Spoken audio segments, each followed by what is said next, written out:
우리 지난주부터 우리 드럼이 우리 수요예배 우리 연주를 해주시 계신데요. 정말 뭐 너무너무 좀 훌륭한 드럼 연주자가 도와주셔서 우리 햇세드 교회가 정말 복이 많은 것 같습니다. 우리 오늘 사무엘상 강의 17번째 사람을 사랑하신 하나님 사울 7번째 시간입니다. 먼저 지난 시간에 한 것을 복습을 좀 하겠습니다. 사울과 요나단의 뭐 부자지간임에도 불구하고 공통점도 있었고 다른 점도 있었죠. 공통점이 뭐였습니까? 그 당시에는 지금 블레셋이 이스라엘로 하여금 철기 문화를 그 기술을 못 가지게 했기 때문에 예를 들면 지금 일본이 계속 우리나라한테 그 좋은 기술을 못 가지게 하려고 계속 호시탐탐 그렇게 하고 있잖아요. 뭐 그것보다 더한 강한 압력으로 절대로 이제 철기를 못 가지게 했습니다. 그래서 철제 무기는 누구만 가지고 있었느냐? 사울과 요나단 딱 두 사람에게만 철로 된 무기가 있었죠. 이건 공통점이고 차이점은 뭐였느냐? 온 이스라엘을 통틀어서 철로 된 무기가 딱 두 개밖에 없었는데 요나단은 그 둘 중에 하나를 자기가 가졌으니 요나단이 자기의 무기를 든 소년에게 야 우리 건너편 블레셋 사람들의 부대로 건너가자라고 이야기를 하죠. 하나님은 나한테 칼을 주셨으면 내가 가야 되는 거 아니냐. 반면에 사울은 600명과 함께 있었는데 가지 않고 그 자리에 머물러 있습니다. 그래서 요나단의 생각은 이스라엘에 두 개밖에 없는 쇠칼이 나한테 있다.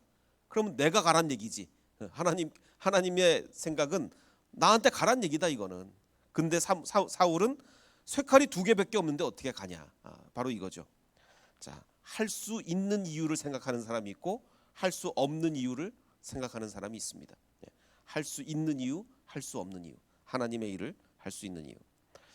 자, 그리고 이게 지난 시간에 한 아주 핵심 중에 하나였고 또 하나는 그 상관에 그부하다. 정말 이 요나단이 자기의 무기를 든 소년에게 이르되 야 우리가 저 할례 받지 않은 자들에게로 건너가자.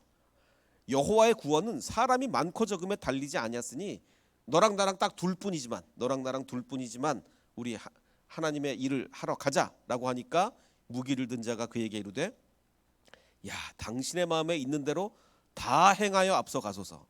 내가 당신과 마음을 같이하여 따르리다. 정말 이건 너무너무 감동적 아닙니까? 저는 우리 토요일날 우리 교육자 회의 할 때마다 우리 이걸 느끼는데 우리 교육자님들 너무너무 참 잘 도와주셔가지고 정말 너무너무 참 감사합니다.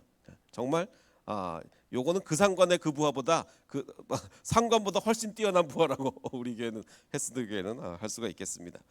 자 그래서 이제 이게 지난 시간에 한 이제 핵심인데 지금 이제 총회들이 다 끝났습니다. 각 교단별로 뭐 장로교, 감리교 뭐 모든 교단들이 다 총회를 온라인으로 했습니다. 올해는 다 온라인으로 총회를 했고 침례교만 제가 알기로는 10월 달로 연기를 했어요. 그러니까 지금 하지 못하고 침례교는 총회를 연기를 했고 다른 교단들은 다 이제 그 지난 며칠 동안 총회를 했거든요.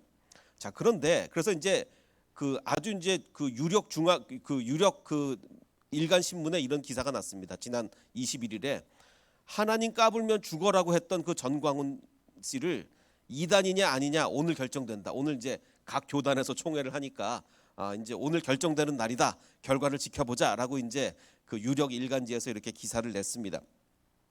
근데 사실 뭐 제가 뭐 이 어떤 특정인이 뭐 망하기를 바라는 게 아니고 안 되기를 바라는 게 아니고 사실 이분이 이단 판정을 받느냐 안 받느냐가 사실은 한국교회 이거 사활이 걸린 문제입니다. 한국교회가 앞으로 살아나려면 한국교회가 정말 모든 사람의 비난과 손가락질로부터 벗어나서 뭐 이미 너무 많이 받았기 때문에 정말 이거 정말 심폐소생술을 해도 살까 말까 지금 한 지경까지 와 있지만 그래도 살아나려면 이단 판정을 빨리 해야 되는데 과연 뭐 신문에서 많이 났습니다. 이단 판정 되냐 마냐 오늘 결판 난다 뭐 이렇게 됐는데 오늘 기사였나요? 개신교 첫 온라인 교단 총회가 종료되었다. 전광훈 이단론이 불발이 됐습니다. 거의 모든 교단에서 다 불발이 됐어요. 그 이유는 뭐냐면 시간이 부족해서 못했다라고 돼 있습니다. 이게 뭐 사실 다 온라인 총회가 처음이다 보니까 뭐 다 온라인으로 하다 보니까 뭐 다 뭐 운영의 미숙도 드러나고 뭐 어느 아주 요만큼은 이해가 됩니다만은 아무리 온라인으로 해도 그렇지 온 국민이 관심을 가진 이 안건을 교회가 이렇게 처리를 못해서 되겠느냐라는 이런 아쉬움이 남습니다. 요거는 이제 나중에 좀 더 얘기를 하도록 하고 이제 오늘 이제 14장에 들어가 14장 이제 하반절을 한번 보겠습니다. 그 다윗과 요나단, 그러니까 그 다윗과 요나단이 아니고 요나단과 그 무기를 든 병사가 단 둘이 블레셋 지역으로 가서 블레셋 군대를 막 무찌르게 됐죠. 자, 단 둘이 들어가서 막 무찌르다서 막 블레셋이 난리가 났습니다. 막 야 이제 우리 큰일 났다. 막 이스라엘이 쳐들어온다고 막 난리가 났는데, 그래서 이스라엘의 망을 보는 사울의 파수꾼들이 건너다 보니 수많은 블레셋 군인들이 아우성을 치고 있는 거예요. 이리저리 몰려다니고 있었습니다. 그러자 사울이 이제 기회다. 블레셋이 저렇게 막 아우성을 어수선하고 할 때 우리가 가서 쳐야 되겠다. 그러자 사울이 명령합니다. 근데 나가려고 그러는데 도대체 블레셋이 저렇게 난리가 났으면 우리 중에 누군가 가서 저렇게 했을 텐데 도대체 누가 가서 했느냐? 우리 중에 누가 빠져나갔는지 조사해서 밝혀내라. 고맙지만 누가 가서 저렇게 블레셋을 치고 있냐? 그랬더니 조사해 보니 요나단과 그의 무기 드는 병사가 그 자리에 없었던 거죠. 그래서 요나단이 갔구나. 우리 빨리 치러 가자. 자, 그러자 이제 사울은 그 아히야라는 제사장에게 이렇게 얘기를 합니다. 하나님의 궤를 빨리 갖고 와라. 근데 우리가 나갈 때 그냥 나갈 수 없잖아요. 자, 근데 이제 하나님의 궤라고 이제 여기 이제 번역이 돼 있는데, 그때는 하나님의 궤, 언약궤가 이스라엘 자손과 함께 있었다라고 돼 있는데, 그 히브리어 본문에는 언약궤라고 하나님의 궤라고 돼 있는데, 그 헬라어판 번역판에는 하나님의 궤라고 돼 있지 않고 제사장이 입는 옷, 에봇이라고 돼 있습니다. 그래서 이제 신학자들 간에 많은 논란이 있습니다. 히브리어에는 하나님의 언약궤라고 돼 있고 헬라어 번역판에는 에봇이라고 돼 있는데 도대체 뭐냐? 둘 중에 뭐냐? 한국말 성경도 이제 그냥 히브리어 번역을 따라서 히브리어 성경을 따라서 하나님의 언약궤라고 했는데, 문맥상으로는 에봇이 맞다라는 학자들이 많습니다. 왜냐하면 이제 하나님 지금 저 블레셋을 치러 갈까요 말까요 이제 물어보는 상황인데, 물어보는 상황에서는 이 제사장의 에봇이 필요하기, 에봇에 이제 들어있는 우림과 둠밈으로 이제 물어보기 때문에 어쨌든 에봇이든지 하나님의 궤든지 어쨌든 갖고 오라고 했습니다. 이게 연상되는 사건이 뭐죠? 연상되는 사건은 바로 그 앞에 있었던 사무엘이 오지 않자 사울이 그래도 어떻게 우리가 전쟁 나가는데 제사도 안 하고 전쟁 나가느냐, 그래서 자기가 제사를 집례하고 전쟁 나갔잖아요. 바로 그 다음 상황이거든요. 바로 그 다음에 또 블레셋이 막 어수선하니까 야, 하나님의 언약궤 빨리 갖고 와라. 우리가 치러 나가기 전에 하나님께 물어보고 나가자. 그래서 제사장 보고 빨리 갖고 오라고 그런 거예요. 자, 그런데 여기서 놀라운 일이 있습니다. 사울이 제사장에게 말을 하고 있는 동안에, 근데 이게 언약궤를 갖고 와달라 그렇게 긴 말이 아니거든요. 긴 말이 아닌데 하고 있는 동안에 블레셋 진영에서 그 아우성 소리가 점점 더 크게, 블레셋이 완전히 더 패닉에 빠지는 거예요. 더 패닉에. 그래서 사울 판단에 야, 이거 타이밍 놓쳤다가는 안 되겠다. 하나님의 뜻 물어보고 막 이러다가 타이밍 놓쳤다가는 아주 절호의 찬스를 놓칠 수가 있겠다라고 해서 뭐라고 했냐면, 사울은 제사장에게 궤를 가져오지 말라고 합니다. 요건 이제 제가 지금 세번역 성경인데 조금 의역을 했어요. 직역은 뭐냐면, 세번역 성경의 의역은 됐다, 궤 가져오지 말아라라고 의역을 했고, 우리가 옛날에 그 개역 성경은 직역, 히브리 원문을 그대로 직역을 했습니다. 직역에 의하면 뭐냐면 내 손을 거두라. 영어 성경도 withdraw your hand. 자, 이거는 그 손을 거두란 얘기는 느낌상 언약궤가 거의 지금 손에 닿을랑 말랑 하고 있습니까? 아니면 언약궤 아주 멀리 있습니까? 손을 거둬라라는 얘기는 언약궤 가지러 한참 몇 시간 가야 되는 게 아니에요. 언약궤 가지러 그냥 정말 언약궤가 손에 닿을 만한 곳에 있는 거거든요. 그러면 이게 직역이에요. withdraw your hand. 손을 거둬라라는 얘기는 언약궤 막 집으려고 하는데, 아니면 에봇을 집으려고 하는데 됐어라고 하는 거거든요. 자, 여러 가지 번역판 중에 제일 의역을 많이 한, 정말 그 엄청난 의역을 한 번역판이 있는데 굿뉴스 바이블이라는 게 있습니다. 저는 그 대학교 때 이제 이 책으로 영어 성경을 봤는데, TEV라 Today's English Version이라고 하죠. 어느 정도로 이게 의역을 했냐면, 하나님께 물어볼 시간이 없다라고까지. 맞는 얘기인가? 물어볼 시간이 없으니까 됐다 이렇게 했겠죠. 굉장히 의역을 많이 하긴 했지만 사울의 속마음을 표현해 준 것 같아요. 하나님께 물어볼 시간이 없다. 야, 근데 이게 상상이 됩니까? 하나님께 물어보고 나가야 되는데 물어볼 시간 지금 딱 보니까 지금 안 나가면 안 되겠는 거예요. 지금 막 절호의 찬스인 거예요. 절호의 찬스. 그러니까 됐어. 막 지금 그 제사장이 에봇인지 언약궤인지 막 잡으려고 하는데 물어볼 시간 없어. 그냥 나갈래. 이렇게 되는 겁니다. 자, 그러자 사울과 그를 따르는 온 백성이 함께 함성을 지르며 일단 싸움터로 달려갔습니다. 하나님께 안 물어보고 달려갔습니다. 블레셋 군인들이 칼을 뽑아들고 자기들끼리 막 하나님이 엄청나게 함께 하실 때 주로 벌어지는 일이 뭡니까? 적군이 자기들끼리 막 그랬어요. 자기들끼리. 이게 보면은 정말 하나님이 함께 하시는 사람은요, 적들이 자기들끼리 막 해치웁니다. 자기들끼리. 그런 은혜가 우리의 대적들한테도 있어야 돼요. 자, 그래서 저희들끼리 막 정신없이 죽이고 있었습니다. 자, 그리고 이제 돕는 손길들이 나타나는데 히브리 사람이 나타나고 이스라엘 사람이 나타납니다. 자, 히브리 사람들도 이제는 돌이켜서 사울과 요나단이 지휘하는 이스라엘 편이 됐다. 그리고 이스라엘 사람들도 블레셋 사람들이 이제는 지고 달아난다는 소식을 듣고 모두 뛰어나와 블레셋 군인들의 뒤를 쫓으며 싸웠다. 히브리 사람, 이스라엘 사람 다 똑같은 사람이잖아요. 근데 여기서 왜 구별을 했냐면 지난번에도 제가 말씀드렸죠. 이스라엘 사람들은 자기 자신을 가르쳐서 히브리 사람이라고 안 그런다 그랬죠. 왜냐하면 히브리라는 말이 약간 흑인으로 치면 니그로, 그 한국 사람으로 치면 조센징, 뭐 이런 약간의 그런 의미를 담고 있기 때문에 자기 자신을 향해서는 히브리 사람이라고 안 그러는데, 그럼 여기서는 왜 히브리 사람이라고 그랬느냐? 여기서 말하는 이스라엘 사람들은 블레셋 사람들 편에서 싸웠던 사람들이에요. 용병인지 뭐 아니 약간 비슷한 개념. 그러니까 우리나라로 치면 일본군의 앞잡이가 되었던 조생진들도 그래서 일부러 이스라엘 사람이라고 안 그러고 히브리인이라고 약간 경멸하게 부르는 겁니다. 어떻게 이스라엘 사람이 블레셋 사람의 앞잡이가 돼서 싸울 수가 있었느냐. 근데 그 사람들까지 돌아왔다. 그래서 이제 블레셋 사람들의 편을 들어서 싸우던 히브리 사람들도 돌아왔고, 그리고 그냥 숨었던 산간지방으로 숨었던 이스라엘 사람들도 돌아와 처음에는 600명밖에 없었는데 다 모여서 이제 블레셋을 치러 갔다. 이렇게 이제 되는 겁니다. 마치 기억나시죠? 13장에도 이런 일이 있었습니다. 13장에도 이스라엘 사람과 히브리 사람을 나눴죠.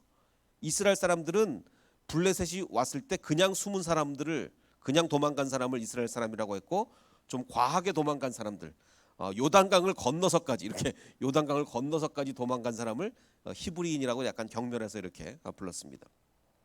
자, 어쨌든 간에 이렇게 이제 이스라엘 사람과 히브리인이 사울과 요나단을 이제 합류해서 전쟁을 하게 되는데, 이제 그날 주님께서 엄청난 승리를 주셨습니다. 이렇게 이스라엘을 구원하셨다. 전쟁은 벳 아웬 너머까지 번졌고, 막 엄청나게 하루 만에 막 이렇게 전쟁을 하다 보니까 그날 이스라엘 사람들은 허기에 지쳐 있었습니다. 요즘 같으면 군인들 다 뭐 가지고 다닙니까? 전투식량, 뭐 이렇게 전투식량 가지고 다니지만 옛날에 뭐 그런 게 있었나요? 그래서 전쟁하면서 먹을 수도 없고, 그러니까 막 허기에 지쳐 있었습니다. 자, 그러자 사울이 그 배고픈 상태의 이스라엘 군인들에게 내가 오늘 저녁에 적군에게 원수를 갚을 때까지 어느 누구도 아무라도 뭐 하나라도 먹는 사람은 저주를 받을 것이다. 그러니까 금식을 선포해. 금식. 우리 금식하고 전쟁하자. 금식하고. 자, 하고 맹세시켰기 때문에 군인들은 아무것도 먹지 못하고 배고픈 상태에서 전쟁을 치르고 있었습니다. 자, 거기에 있던 모든 군인들이 숲으로 들어갔는데, 숲에 들어가 보니 땅바닥에 이제 꿀이 이렇게 있었나 봐요. 그 이스라엘의 이 꿀들은 이렇게 땅에 있는지 제가 뭐 그쪽의 생태계를 잘 모르겠지만 어쨌든 이렇게 땅바닥에 이렇게 꿀이 있었답니다. 군인들이 숲에 이르러 보니 벌집에서 꿀이 흘러나오고 있었습니다. 근데 군인들은 얼마나 이 젊은 군인들이 얼마나 배가 고프겠습니까? 근데 맹세한 게 있으니까 두려웠기 때문에 아무도 그것을 손가락으로 찍어서 입에다 대지 못했는데, 사울이 맹세시킨 것을 못 들은 두 사람이 있습니다. 누구죠? 그 맨 먼저 블레셋 진영으로 갔던 요나단과 그의 부하, 무기를 든 병사는 사울이 자 이제부터 금식이다, 아무도 먹지 마, 이 얘기를 이제 못 들었잖아요. 그러나 요나단은 아버지가 그런 맹세를 시킬 때 듣지 못하였으므로 손에 그 이제 꿀을 딱 봤을 때 손에 들고 있던 막대기를 내밀어서 벌집에 든 꿀을 찍어서 빨아먹었습니다. 그러자 눈이 번쩍 뜨이고 생기가 이게 성경이 참 이게 뭐 얼마나 사실 그렇죠. 정말 하루 종일 막 전쟁을 하다가 그 꿀 하나 한 번 먹으면 얼마나 그러겠습니까? 그 옛날 사람들은 꿀 먹으면 벌떡벌떡 일어났습니다. 왜? 옛날에 워낙 이제 못 먹다가 그 막 꿀 로얄 제리 이런 걸 먹으면 막 벌떡벌떡 일어나는 거죠. 요즘 사람들 꿀 먹어도 뭐 그냥 먹은 것 같지도 않습니다. 워낙 잘 먹기 때문에 마찬가지예요. 지금 막 이게 허기해져서 막 다 죽어가다가 이 꿀을 먹으니까 막 눈이 번쩍 뜨인 거죠. 그때 이제 그걸 봤어요. 누가? 그때 군인들 가운데 어떤 사람이 나서서 아이고 큰일 났습니다. 임금님이 사울 왕이 누구든지 오늘 무엇을 먹는 사람은 저주를 받을 거라고 이제 했는데, 그래서 모든 군인에게 철저히 금식을 시켰는데 맹세까지 시켰는데, 그래서 지금 우리가 이렇게 지쳐 있습니다. 근데 큰일 났, 당신 그거 먹었으니 이제 큰일 났습니다. 그러자 이제 요나단이 탄식을 하는 겁니다. 야, 나의 아버지께서 이 나라를 아주 어렵게 만들었구나, 어렵게. 자, 여기도 이제 번역이 참 재밌는데 새 번역 성경이 야 생각해봐라라고 번역을 했어요. 근데 원문은 생각해보라는 게 아니고 그냥 라 봐라, see 봐란 얘기예요. 근데 저는 이거 새 번역 성경의 의역 기가 막히게 했다. 야 생각을 좀 해봐라, 이제 그런 얘기예요. 아니 이 꿀을 내가 이렇게 조금만 찍어 맛만 봤는데도 이렇게 힘이 나고 눈이 번쩍 뜨이고 생기가 나는데, 만약 오늘 우리 군인들이 적에게서 지금 적과 전투하면서 거기 적의 군량미 이런 걸 그래서 적에게서 뺏은 것을 먹고 싶은 대로 만약에 먹었더라면 얼마나 더 힘을 내서 전쟁을 잘했겠느냐. 아버지가 어떻게 그런 명령을 내렸냐. 정말 야 생각해봐라. 이건 너무 상식이 아니지 않냐. 이렇게 이제 얘기를 하는 겁니다. 그랬더라면 블레셋 사람을 우리가 더 많이 죽이지 않았겠느냐. 이렇게 얘기하는 거예요. 자, 그래서 이제 그 상황 끝났고 이제 계속 전쟁을 합니다. 계속 전쟁을 해서 이스라엘 군인들은 바로 그날 야알론까지 이제 쫓아가면서 전쟁을 했고, 블레셋 사람들을 쳐 죽였으므로 이제 완전히 지쳐 있었던 거예요. 이제 전쟁이 거의 끝났습니다. 전쟁이 끝나자 군인들은 그 빼앗은 양과 소와 송아지를 이제 그 맹세한 게 끝났습니다. 맹세가 뭐냐면 내가 다 적군을 승리할 때까지 먹지 말라 그랬는데 이제 승리를 한 거예요. 이제는 먹어도 되죠. 그래서 어떻게 먹었느냐?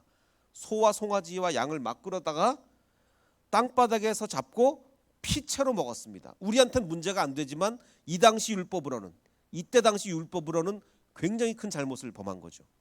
야, 이제 큰일 났습니다. 이 사람들이 완전히 이성을 잃은 거예요. 이성을 잃어서 너무너무 배가 고프니까 그냥 막 피채로 먹은 거예요. 그래서 뭐 여러 번 보여드렸던 그 레고 바이블, 더 브릭 테스트먼트는 이걸 이렇게 표현을 했습니다. 소가 막 누워 있는데 막 피채로 이렇게 막 먹은 거예요. 그러자 큰일 났죠. 이제 사람들이 이 사실을 사울에게 알립니다. 그러자 뭐라고 얘기하냐? 보십시오. 큰일 났습니다. 백성들이 피채로 지금 고기를 먹어서 주님께 지금 죄를 짓고 있습니다. 그래서 사울이 화를 내면서 당신들은 하나님을 배신했다. 안 되겠다. 큰 돌 하나를 일로 갖고 와라. 원래는 돌 위에서 잡아서 완전히 피를 다 뺀 다음에 먹게 돼 있는데 이스라엘 율법으로는 그렇게 돼 있는데, 그래서 돌 갖고 와라. 이제부터는 누구든지 피채로 막 먹지 말고 소나 양을 내게로 끌고 와서 돌 위에서 잡아서 피 다 빼고 먹어라. 이렇게 이제 명령을 합니다. 그래서 고기를 피채 먹어서 주님께 범죄하지 않도록 하라. 그래서 이제 백성들은 각각 자기들이 차지한 소를 끌어다가 이제 그 돌에서 잡게 되었습니다. 근데 이제 그래서 그 돌이 뭐가 됐냐? 그리하여 사울이 주님께 제단 하나를 뭐 쌓았는데 그 돌이 제단이 된 거예요. 그래서 그것이 바로 주님께 쌓은 첫 번째 제단이었다라고 이렇게 얘기를 하고 있습니다. 자, 여기서 이제 우리가 사울의 영적인 경건 생활을 한번 정리를 해보겠습니다. 지금 13장과 14장 두 장에 나오는 사울의 영적인 경건 생활은 어땠냐면, 사울이 이르되 번제와 화목제물을 이리로 가져와라. 이거 언제 얘기입니까? 처음에 이제 블레셋과 전쟁을 할 때 사무엘이 7일 동안 기다려라. 7일 후에 7일 내로 간다라고 했는데 아무리 기다려도 오지 않자 안 되겠다. 지금 백성들 다 도망가고 있고 큰일 났다. 나라도 직접 집례를 하고 나가야 되겠다. 그래서 번제와 화목제를 이리로 가져와라라고 했습니다. 자, 이것만 보면 야, 전쟁에 나가기 전에 그래도 제사장은 없지만 제사를 안 드리고 그냥 나가는 것보다는 왕이라도 제사를 드리고 나가는 게 낫지 않. 그래서 전쟁에 나가기 전에 제사를 드리고 나간다. 이렇게 생각할 수가 있고, 또 하나는 지금 이번 상황입니다. 사울은 아히야에게 방금 얘기했죠. 야, 내가 전쟁에 지금 블레셋 군들이 막 우왕좌왕하고 있는데 빨리 가야 되겠다. 하나님의 언약궤를 빨리 갖고 와라. 이것도 역시 하나님께 처음부터 묻지도 않고 그냥 바로 나간 게 아니잖아요. 야, 하나님께 물어야 되겠다. 언약궤 갖고 와라. 이렇게 한 거잖아요. 그리고 24절에 내가 오늘 저녁에 적군에게 원수를 갚을 때까지 아무것이라도 먹는 사람은 저주를 받게 될 것이다.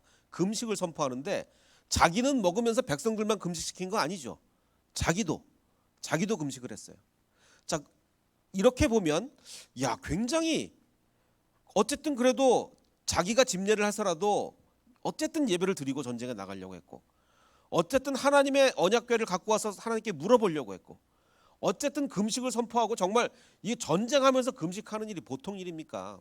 저는 이 구절을 읽을 때마다 생각나는 게 뭐냐면, 제가 그 92년에 복음성가 경연대회를 나갔는데, 그때 이제 복음성가 경연, 그때는 지금은 안 그런데 그때는 정말 복음성가 경연대회가 좀 굉장했습니다. 그래서 막 참가팀이 어마어마하게 막 몰려와서 3차 예선까지 하고 막 이렇게 했는데, 그래서 막 합숙 훈련도 하고 막 예선도 막 여러 차례 하고 막 그 고비가 있었는데, 그 군인들 팀이 나왔어요. 하늘 군대라는 군인들 팀이 나왔어요. 군인들. 근데 문제는 2차 예선까지인가는 그 부대장이 보내줬어요. 그래서 1차 예선, 2차 예선 다 통과하고 이제 3차 예선을 해야 되는데 부대장이 허락을 안 해준 거예요.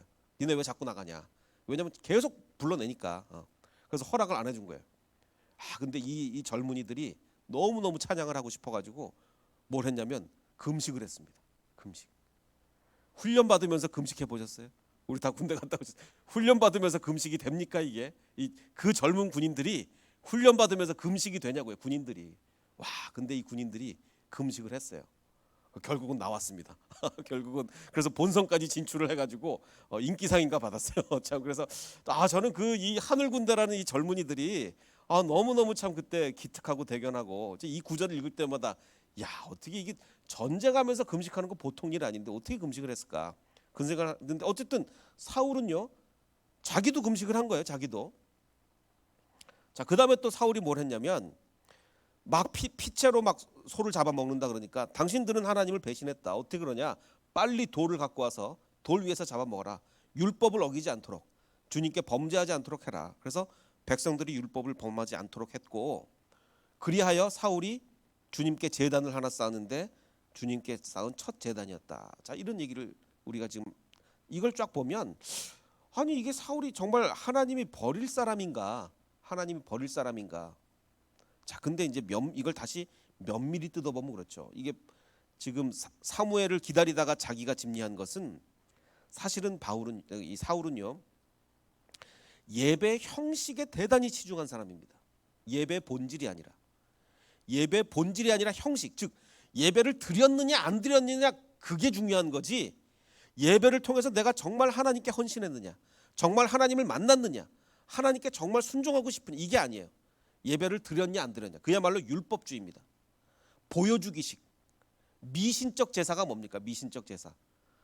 예배를 안 드리고 전쟁 나가면 괜히 질 것 같고, 예배를 드리고 나가면 자기가 얼마나 하나님께 순종하는 사람이고 자기가 얼마나 하나님께 헌신하고 싶어하고 하나님과 교제하고 있고, 이거는 아무 상관없이 단지 예배를 드렸느냐 안 드렸느냐로 구별을 한다면 이건 사울의 신앙이 되는 거예요. 사울은 지금 하나님과 교제도 하지 않습니다. 하나님과 정말 교제도 하지 않고 않은 사람이 그냥 전쟁을 나가기 전에는 예배를 드려야 되겠는 것. 왜? 그래야 이길 것 같으니까. 그러니까 이건 완전히 보여주기식 제사고 미신적인 제사죠. 예배 드리면 승리, 안 드리면 패배, 이렇게 생각하는 거니까 이건 완전히 미신적이에요. 정말 하나님이 원하시는 것이 무엇인지에 대한 진지한 고민 없이 이렇게 했다는 거죠. 제가 지난번에도 말씀드렸죠. 만약에 이거를 다윗이 이렇게 했다면 하나님은 이걸로 다윗 버리지 않았을 거예요. 야, 네가 왕인데 네가 제사를 드려? 네가 감히 왕인데 제사장도 아닌데 네가 제사를 드려? 하나님 안 그랬을 거예요. 왜? 다윗 같으면 어떻게 했겠습니까? 하나님, 지금 내가 정말 전쟁에 나가야 되는데 너무너무 제사를 드리고 나가고 싶습니다. 정말 하나님께 예배 드리고 나가고 싶습니다. 하나님께 정말 물어보고 하나님의 뜻대로 전쟁을 하고 싶습니다. 근데 지금 제사장이 안 옵니다. 어떻게 되겠습니까? 그냥 나갈까요? 아니요. 저라도 제사를 드리고 나가겠습니다. 이랬겠죠. 이러면 또 겉으로 보기엔 똑같이 왕이 제사를 드린 거지만 완전히 다른 얘기가 되는 거예요. 완전히 다른 얘기가. 또 하나, 지금 하나님의 언약궤를 갖고 와라 라고 했다가 지금 타이밍을 놓치면 안 될 것 같으니까 됐다, 갖고 오지 마라. 야, 여기 이게 뭡니까? 그야말로 이것도 하나님께 물어봐야 이길 것 같은 거예요. 물어봐야. 근데 지금 전쟁이 돌아가는 상황을 보니 안 물어보면 더 이길 것 같은 거예요. 지금은 타이밍 싸움이 된 거예요. 타이밍 싸움. 됐어. 지금 물어볼 필요도 없어. 지금 나가면 이겨. 이렇게 된 거죠. 이거야말로 보여주기식 미신적인 물음이죠. 또 내가 오늘 저녁에 적군에게 원수를 갚을 때까지 아무것도 먹는 사람은 저주를 받을 것이다. 금식을 선포하는 게 굉장히 멋있어 보이긴 하지만 이것도 역시 보여주기식 금식을 괜히 선포하면 괜히 뭔가 이 미신이 우상 숭배가 뭡니까? 뭔가 요즘 기독교에도 그런 게 있어요. 올바르지 못한 기독교에는 뭐 자기를 막 학대하고 필리핀이나 저쪽에 가면 일부러 무슨 고난 주간 이럴 때 채찍으로 자기를 막 이렇게 온몸에 피투성이가 나로 때리고 이런 사람들이 있습니다. 그러면 더 복 받을 것 같은. 그건 미신이죠 다. 그러니까 보여주기식이고 미신적인 금식 선포입니다. 이건 우상을 섬길 때 주로 하는 거죠. 그러니까 제가 창세기 강의할 때도 말씀드렸지만 하나님의 진짜 신앙은 이성을 잃어버리는 신앙이 아닙니다. 그러니까 제가 아까 그 번역 요나단이 생각을 해봐라 라는 번역이 이성적으로 좀 판단을 해봐라. 이게 정말 좋은 번역이에요. 그리고 사람들이 막 소를 핏자로 잡아먹자 못하게 한 것도 정말 율법 준수에 대한 진지한 고민 때 정말 우리가 하나님의 율법을 이렇게 어겨서 되겠냐? 그런 생각이었을까요? 아니요. 그냥 율법주의인 거야. 율법주의. 이거 이러면 우리 벌 받아 이런 거죠. 우리 전쟁 못 이겨 이런 거죠. 그리고 제단을 쌓게 됐는데 그럼 정말 제단을 아니죠. 중용이 적인 게 아니라 왕이 된 지가 언젠데 이제 처음 제단을 쌓습니까? 왕이 된 지가 언젠데. 그러니까 예배를 사모하던 사람이 아니었던 거예요. 사울은 형식적이었던 거예요. 형식적. 이건 뭡니까? 이걸 한마디로 말하면 경건의 모양은 있으나 경건의 능력을 부인하는 자죠. 경건의 모양은 뭡니까? 지금 사무엘이 기다리라고 했는데 어쨌든 우리가 제사를 드리고 나가야 전쟁에서 이긴다. 경건의 모양입니다. 경건의 능력은 아니에요. 경건의 능력은 어떤 거죠? 하나님, 전쟁을 드리고 나가면 이기고 제사를 드리고 나가면 이기고 제사 안 드리고 나가면 지고 이게 아니라 정말 나는 이 전쟁이라는 중요한 내 인생의 정말 중요한 일 앞에 하나님과 교제하고 나가고 싶습니다. 하나님께 물어보고 나가고 싶습니다. 어떻게 이 전쟁이라는 중요한 상황 앞에 하나님을 만나지도 않고 나갈 수가 있겠습니까? 나는 하나님 만나고 나가겠습니다. 이게 경건의 능력이죠. 경건의 모양은 뭡니까? 제사 드리고 나갔어? 그럼 이기는 거야. 제사 안 드리고 나갔어? 그럼 지는 거야. 이건 경건의 모양이에요. 사울의 진짜 문제는 정말 문제는 경건의 능력이 아니라 경건의 모양이었던 거죠. 그래서 정말 이건 물어보나 마나 이기겠다 싶으면 언약궤를 갖고 오라고 했다가도 그만 됐다라고 얘기하게 되는 겁니다. 아까 그 요나단이 자기 부하에게 우리 둘이라도 가자. 칼을 가진 사람이 철제 무기를 가진 사람이 나밖에 없으니 내가 가는 거 아니냐. 즉 경건의 능력이 요나단은 경건의 능력이 있는 사람이었던 거예요. 경건의 모양이 있는 사람은요 하나님의 일을 할 수 없는 이유를 댑니다. 하나님의 일을 지금 못하지. 우리가 지금 전체 이스라엘에 쇠로 된 무기가 2개밖에 없는데 우리가 어떻게 지금 하나님의 일을 해. 하나님의 일을 못하는 거야. 못하는 이유가 우리가 지금 왜 하나님의 일을 못하면 우리는 블레셋보다 병력의 수도 작고 쇠칼도 없고 어떻고 못하는 이유를 쫙 얘기합니다. 경건의 능력이 있는 자는 뭡니까? 하나님의 일을 할 수 있는 이유를 얘기하는 거죠. 왜 우리가 할 수 있냐면 그 얘기를 쫙 하는 거예요. 사실 저는 이제 장애인 선교를 굉장히 했었습니다. 장애인 선교를 하다가 사실 저는 장애인 선교를 할 수 있는 능력이 있는 사람은 아니었어요. 무슨 뭐 장애인에 대한 무슨 사회복지학을 공부했다든지 전혀 베이스도 없고 뭐 할 수 있는 사람이 아니었어요. 근데 제가 이제 대학교 입학을 했을 때 저희 클래스에 같은 과에 뇌성마비 장애인이 저희 제일 친한 친구가 됐습니다. 4년 동안 그 친구랑 계속 다녔어요. 제가 그 친구 이 식판을 갖다 주고 이렇게 그 뇌성마비니까 손이 떨리니까 식판을 매일 갖다 주고 계단 오르내릴 때 도와주고 그러니까 4년 동안 그 친구랑 함께 다녔습니다. 그래서 장애인이라는 게 이 땅에서 장애인으로 살아가는 것이 얼마나 참 힘든 일인가를 생각하게 됐어요. 그리고 대학원을 갔는데 대학원에도 아직 그러니까 신학 안 하고 물리학 할 때 그때도 이제 소아마비 장애인이 또 제 친구가 됐어요. 그래서 그 친구랑 또 2년을 그러니까 6년을 장애인하고 다녔어요. 그러다 보니까 장애인 선교가 이렇게 필요하고 중요한 일이구나. 그러니까 할 수 있는 능력은 나한테 없었지만 필요성을 깨달은 거예요. 그럼 내가 능력은 없지만 내가 장애인 선교가 필요하다는 걸 아니. 그럼 장애인 선교를 하는 거죠. 능력이 없어도 그때부터는 내가 하나님이 장애인 선교를 맡기신 게 분명하니까 장애인 선교를 못하는 이유를 쫙 대야 되겠습니까? 할 수 있는 이유를 대야 되겠습니까? 그때는 내가 지금 뭐 사회복지도 공부 안 했고 뭐 이거는 하면 안 되는 얘기예요. 하면 안 되고 내가 왜 장애인 선교를 할 수 있냐? 나는 6년 동안 장애인이랑 같이 다녔다. 또 나는 뭐 이렇게 저렇게 할 수 있다. 뭐 할 수 있는 이유를 대야죠. 뭐 나는 찬양 사역을 하고 있으니까 장애인들에게 문화적으로 접근을 할 거다. 어떻게 할 수 있는 이유를 자꾸 대야 되는 거예요. 그러다 이제 하나님이 또 저를 일반 목회의 길로 여섰습니다. 사실 저는 일반 목회는 정말 못할 뭐 사실 신학교 입학할 때도 평생 장애인 사역 하려고 한 거고 일반 목회를 할 생각은 사실 요만큼도 없었습니다. 근데 이제 왜냐하면 전 설교를 할 수 없다고 생각해서 제가 이렇게 말재간이 좋은 사람이 아니에요. 말재간이 좋은 사람이 아니기 때문에 설교를 못 한다고 생각했는데 근데 이제 하나님이 일반 목회의 길로 열어서 매주 이제 설교를 해야 되는데 그럼 저는 이제 하나님한테 제가 일반 목회를 할 수 없는 이유를 쫙 들 수도 있고 할 수 있는 이유를 댈 수도 있습니다. 근데 저는 그래서 생각해 보니까 할 수 있는 이유를 댔어요. 뭐냐면 제가 잘하는 게 딱 하나 있습니다. 제가 뭐 진짜 뭐 말주변도 없고 그랬는데 잘하는 건 뭐냐면 제가 노력을 잘해요. 한국말로 노력을 잘합니다. 그래서 정말 그야말로 이 설교 하나를 하기 위해서 얼마나 노력을 했는지 모릅니다. 그러니까 하나님한테는요 할 수 있는 이유를 대야 돼. 할 수 있는 이유. 우리가 이 대신 중고등학교로 들어왔습니다. 사실 제일 어려운 게 청소년 선교죠. 청소년 사역만큼 어려운 게 어디 있겠습니까? 우리가 이 하나님이 어마어마한 일을 우리한테 맡겨 주셨는데 우리가 할 수 없는 이유를 20가지 될 수도 있고 할 수 있는 이유를 20가지 될 수도 있습니다.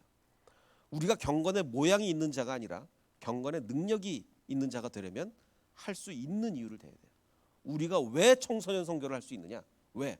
할 수 있는 이유를 대면요 20가지가 나와요. 할 수 없는 이유도 20가지가 나오지만 할 수 있는 이유도 20가지가 나와요. 하나님이 우리한테 주신 거라면 우리가 할 수 있는 이유를 얘기하는 우리가 되기를 원합니다. 그게 바로 선한 능력이죠. 선한 능력. 아까 우리가 찬양한 선한 능력이 바로 그것이 될 줄을 믿습니다.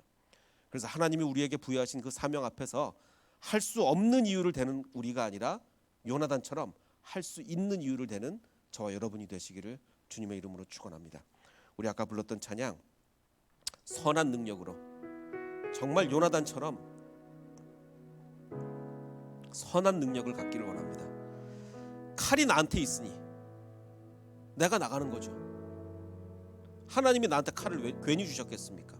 칼이 있으면 나가는 거예요. 그 경건의 능력을 회복하는 우리가 되기를 원합니다. 한국 교회가요 경건의 어떻게 보면 모양까지 잃어버린 것 같아요. 능력이 없으면 글쎄요 능력이 있으면 모양이 있는 게 더 나쁜가요? 어쨌든 모양까지 잃어버린 것 같습니다. 이번에 그 이단 처리도 못하고 이런 거 보면 경건의 모양이라도 있으면 그걸 했을 텐데 정말 아쉽습니다. 이 상황에서 정말 우리가 선한 능력 모양뿐만 아니라 능력을 회복해야 될 것 같습니다. 우리 함께 이 찬양 때로는 굉장히 좀 부담스러운 마음으로 찬양했으면 좋겠습니다. 하나님 내가 할 수 있는 이유를 얘기하겠습니다. 함께 찬양합니다.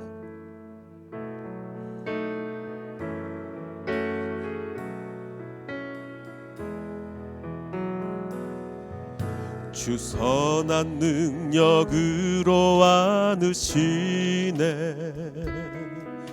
그 크신 팔로 날 붙드시네. 절망 속에도 흔들리지 않고 사랑하는 주 얼굴 구하리. 선한 능력으로 일어서리. 주만 의지하리. 믿음으로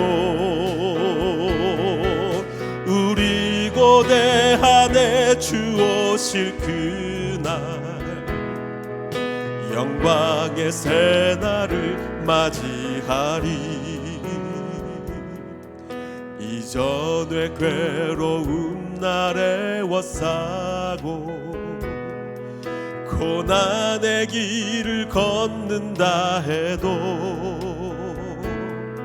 주님께 모두 맡긴 우리 영혼 끝내 승리의 날을 맞으리. 선한 능력으로 일어서리. 주만 의지하리. 믿음으로 우리 고대 안에 주 오실 그날 영광의 새날을 선한 능력으로 일어서리. 주만 의지하리. 믿음으로 우리 고대 안에 주 오실 그날 영광의 새날을 맞이하리. 우리 아버지 하나님께 고백하겠습니다. 아버지 하나님, 지금 하나님이 나에게 사명을 맡겨주셨습니다. 할 수 있는 이유 20가지를 얘기하겠습니다. 아버지 하나님, 할 수 없는 이유는 있게 하여 주시옵소서. 내가 선한 능력으로, 경건의 모양이 아닌 경건의 능력으로 살아나기를 원합니다. 우리 각 가정 붙잡아 주시고, 우리 햇세드 교회 붙잡아 주시고, 우리 사역자들 붙잡아 주시고, 우리 모든 사람들이 선한 능력으로 일어설 수 있도록 축복해 주시옵소서. 우리 함께 기도하겠습니다. 아버지 하나님 감사합니다. 우리로 하여금 할 수 없는 이야기를 하지 않게 하시고 오직 할 수 있는 이야기, 요나단처럼 아버지 하나님 내 손에 칼이 있습니다. 아버지 하나님 이스라엘 사람들 중에 나에게만 칼이 있으니 내가 나가겠습니다 라고 얘기할 수 있는 우리가 되게 해주셔서 할 수 없는 이유는 있게 하시고 하나님의 일을 감당할 수 있는 이유를 아버지 하나님 얘기할 수 있는 선한 능력, 정말 우리 한국교회가, 우리 햇세드 교회가 선한 능력을 회복하는 교회가 되기를 원합니다. 선한 영향력을 끼치는 교회가 되기를 원합니다. 우리 각 가정이 정말 모범적인 가정, 칭찬받는 가정 되게 하여 주시옵소서. 우리 직장에서 그리고 각 가정에서 어느 곳에든지 칭찬받는 사람들이 될 수 있도록.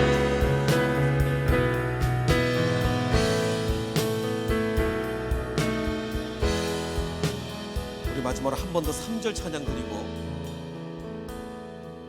주님 앞에 기도하겠습니다. 주님이 마신 고난의 그 쓴 잔을 우리도 감사하며 받기를 원합니다. 함께 찬양합니다.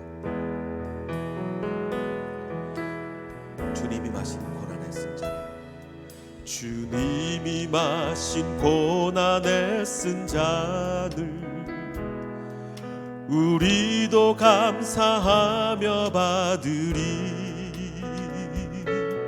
주님의 남은 고난 채워가며 예수와 복음 위에 살리라. 선한 능력으로 일어서리. 주만 의지하리. 믿음으로 우리 고대 안에 주 오실 그날 승리의 새날을 맞이 선한 능력으로 일어서리. 선한 능력으로 일어서리. 주만 의지하리. 믿음으로 우리 오실 그날 승리의 새날을 맞이하리. 우리는 고대합니다. 주님이 오실 그날을 고대합니다. 우리에게 경건의 능력이 있다면 그날을 기다릴 것입니다. 그러나 경건의 모양밖에 없다면 그날이 오는 것이 두려울 것입니다. 아버지 하나님, 우리에게 경건의 모양이 아닌 경건의 능력을 갖게 하시고 그리하여 주님이 오시는 그날을 고대하며 살아갈 수 있도록 축복하여 주시옵소서. 이제는 우리 구주 예수 그리스도의 은혜와 아버지 하나님의 무한하신 사랑과 성령님의 감화감동 충만하게 역사해 주심이 선한 능력을 회복하기를 원하는 이 자리에 모인 모든 백성들 머리 위에, 그리고 인터넷으로 예배하는 모든 백성들 머리 위에 이제로부터 영원토록 함께 하시기를 간절히 축원하옵나이다. 아멘.